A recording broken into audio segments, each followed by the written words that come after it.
चीन middle east के तेल का दुनिया में सबसे बड़ा खरीदार है और ईरान के स्ट्रेट ऑफ हॉर्मुज को ब्लॉक करने से उसकी फैक्ट्रीज भी बंद होने के कगार पर थी। चीन ने सीधे तौर पर कोई भड़काऊ बयानबाजी तो नहीं की, लेकिन उसने अपनी आर्थिक ताकत का बेहतरीन इस्तेमाल किया। उसने बैक चैनल से दोनों तरफ भारी कूटनीतिक दबाव बनाया कि अमेरिका और ईरान दोनों को बातचीत की टेबल पर आना ही पड़ा। लेकिन सवाल यह था कि दोनों के बीच बात करवाएगा कौन। दोनों देश एक दूसरे के इतने कट्टर दुश्मन बन चुके थे कि सीधी बातचीत का तो कोई सवाल ही नहीं था। उन्हें एक ऐसे भरोसेमंद देश की जरूरत थी जो दोनों की बात सुन सके और जिस पर दोनों को यकीन हो। इसी नाजुक मोड़ पर एंट्री हुई पाकिस्तान की, जिसने पूरे कूटनीतिक खेल में ऑफिशियल मीडिएटर यानी आधिकारिक मध्यस्थ की भूमिका संभाली। पाकिस्तान की सीमाएं ईरान से लगती हैं और अमेरिका के साथ भी उसके पुराने और रणनीतिक संबंध हैं। इसी वजह से दोनों देश उसकी बात सुनने के लिए तैयार हुए। जब दोनों देश इस बात पर राजी हो गए कि अब नुकसान बहुत हो चुका है और रुकना होगा, तब यह तय हुआ कि अब अधिकारियों को आमने सामने बैठना पड़ेगा और इस ऐतिहासिक मीटिंग के लिए जगह चुनी गई है पाकिस्तान की राजधानी इस्लामाबाद, जहां 10 अप्रैल यानी शुक्रवार को दोनों देशों के प्रतिनिधिमंडल की बैठक होगी। लेकिन सीज फायर हुआ किन शर्तों पर है, अब वो भी जान लीजिए। ईरान ने अमेरिका के सामने अपनी 10 सूत्रीय शर्तों की लिस्ट रखी थी। पहली, हमला ना करने की गारंटी।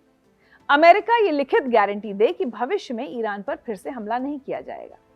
दूसरी, अमेरिकी सेना की वापसी। मिडिल ईस्ट से अमेरिकी लड़ाकू विमानों और सैन्य बलों को पूरी तरह हटाया जाए। तीसरी, सभी मोर्चों पर युद्ध बंदी। लेबनान समेत सभी क्षेत्रीय मोर्चों पर सैन्य कार्रवाइयों को तुरंत रोका जाए। चौथी, युद्ध के नुकसान का मुआवजा। ईरान ने युद्ध में हुए आर्थिक और बुनियादी ढांचे के नुकसान के लिए अमेरिका से मुआवजे की मांग की है। पांचवी, स्ट्रेट ऑफ हॉर्मुज पर नियंत्रण। ईरान इस रास्ते पर अपना नियंत्रण बनाए रखेगा और वहां से गुजरने वाले जहाजों से टोल वसूलने का अधिकार रखेगा। छठी, यूरेनियम एनरिचमेंट का अधिकार।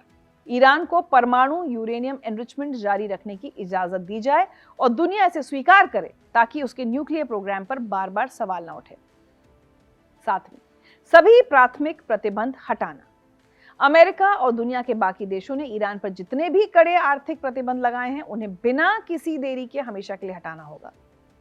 आठवीं, सेकेंडरी प्रतिबंधों की समाप्ति, मतलब उन प्रतिबंधों को भी हटाया जाए जो ईरान के साथ व्यापार करने वाले तीसरे देशों पर लागू होते हैं। नौवीं, यूएन सिक्योरिटी काउंसिल के प्रस्तावों का खात्मा। संयुक्त राष्ट्र सुरक्षा परिषद ने अब तक ईरान के खिलाफ जितने भी प्रस्ताव पारित किए हैं, उन सभी को रद्द करना होगा। 10वीं, IAEA के प्रस्तावों की समाप्ति। अंतर्राष्ट्रीय परमाणु ऊर्जा एजेंसी के बोर्ड ऑफ गवर्नर्स ने ईरान के खिलाफ फैसले लिए हैं, उनको खत्म किया जाए। तो ये वो फैसले हैं जिनके आधार पर सीज फायर की नींव पड़ी। शुरुआत में तो वॉशिंगटन ने शर्तों को नकार दिया था। अमेरिका को लगा कि अगर उसने ये सारी बातें मान ली तो दुनिया भर में ये मैसेज जाएगा कि सुपर पावर ने ईरान के सामने आत्मसमर्पण कर दिया है या हार मान ली है। लेकिन देश में बिगड़ते हालात और कच्चे तेल की बढ़ती कीमतों ने अमेरिका को झुकने पर मजबूर कर दिया।